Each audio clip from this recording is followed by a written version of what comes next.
Le marketing sensoriel a pour objet de solliciter et flatter un ou plusieurs des 5 sens du consommateur afin de le séduire, accroître son bien-être et donc influencer favorablement son comportement vis-à-vis d'un produit, un service ou d'un point de vente. Le marketing sensoriel, c'est aussi le fait d'utiliser les facteurs d'atmosphère du point de vente afin de susciter chez les consommateurs des réactions affectives, cognitives et comportementales favorables à l'acte d'achat.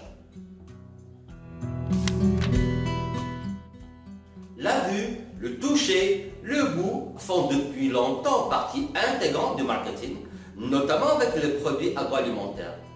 Toutefois, le concept marketing sensoriel s'est beaucoup développé avec l'utilisation de 2 nouveaux sens, l'odorat et l'ouïe. Rappelez-vous de cette mélodie écoutée lors d'une publicité et que vous répétez inconsciemment. Souvenez-vous de l'odeur du pain chaud en passant devant une boulangerie.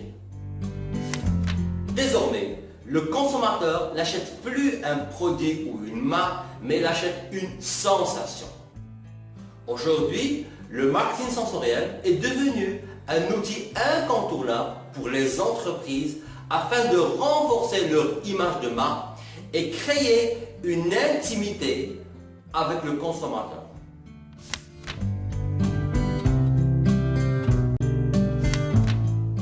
La vue est le sens le plus sollicité chez le consommateur. C'est un facteur clé de succès très ancien, vu que c'est le premier contact entre le consommateur et le produit ou le point de vente.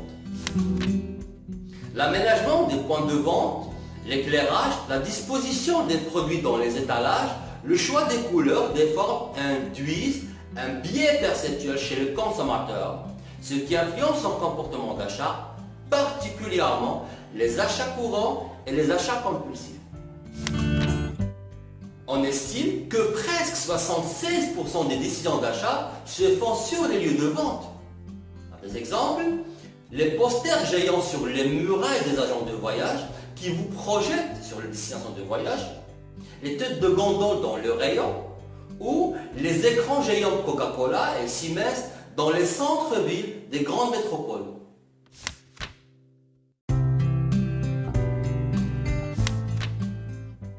Le marketing par le goût concerne directement les attributs intrinsèques du produit. Goût, arôme, saveur. Très souvent, le concept est utilisé dans les produits agroalimentaires. La dégustation sur le lieu de vente est une pratique très courante dans son domaine. Le goût est un outil efficace de différenciation. Aujourd'hui, le marketing gustatif a touché d'autres industries comme les dentifrices ou les rouges à lèvres au parfum fruité.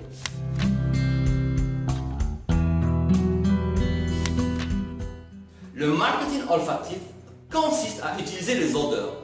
Les odeurs activent la zone liée aux émotions, puis à la mémoire. Des 5 sens, l'odorat est celui qui véhicule la plus grande valeur émotionnelle. Un jeune enfant perçoit les odeurs avant même de pouvoir distinguer les sons, les couleurs ou les textures. L'odorat est capable de ressusciter en nous des sensations profondément enfuies.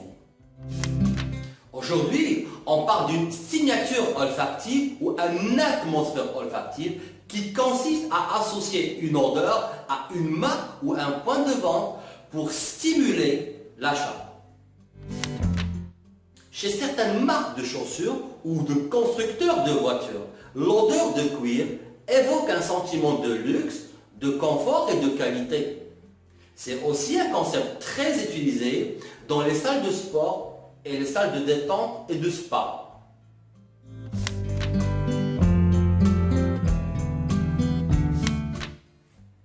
Le marketing tactile utilise le toucher afin d'optimiser les ventes. Le choix des matières et des formes sont donc très importants. Le toucher crée une familiarisation avec le produit ou le point de vente. Le client a toujours besoin de prendre le produit en main, de le toucher afin de se forger une idée plus précise. C'est aussi valable pour le contact avec le vendeur et le personnel du point de vente. Sephora utilise un tapis rouge moelleux qui participe au confort et bien-être du consommateur, ce qui lui donne envie de rester plus de temps dans le magasin, toucher plus de produits et donc acheter plus. Au restaurant, le poids des couverts manipulés, l'épaisseur des verres touchés, la texture des serviettes, le confort d'une chaise participent également au plaisir des repas. Abercrombie & Fitch New York permet même à ses clients de se prendre en photo avec les mannequins.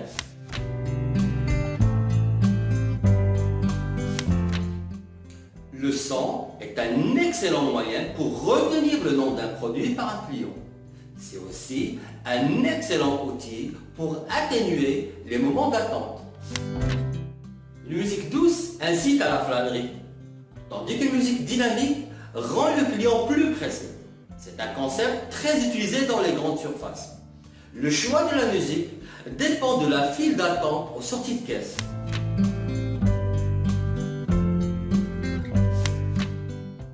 Pour conclure, désormais nous sommes avertis, mais nous ne sommes plus épargnés. La limite du marketing sensoriel, c'est son coût global qui est très exorbitant. Un dernier conseil, lors de l'élaboration d'une stratégie marketing sensorielle, il faut penser local et non pas global. Parce que les origines du consommateur peuvent être différentes. Et par conséquent, les perceptions et les réactions face à un stimulus peuvent être différentes.